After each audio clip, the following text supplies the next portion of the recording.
Hey guys, in this video, I'm going to walk you through how you can cancel a pending payment over on Payoneer. So make sure to watch this video till the end and let's get started.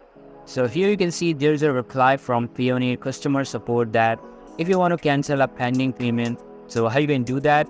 So although there is no option to cancel the payment directly from my account, you can always contact our customer support center so we can check if it can be cancelled.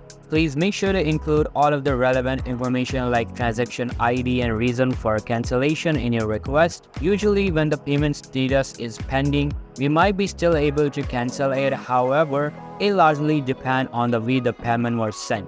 So it means that if you want to cancel a pending payment, you have to reach out to your customer support and you have to provide the relevant information along with the reason why you are canceling, and after that your payment will be cancelled. And this is basically how you can cancel a pending payment over on Payoneer. So that's all for today's video. Hope you liked the video. I'll be meeting you in the next one. See you soon. Bye.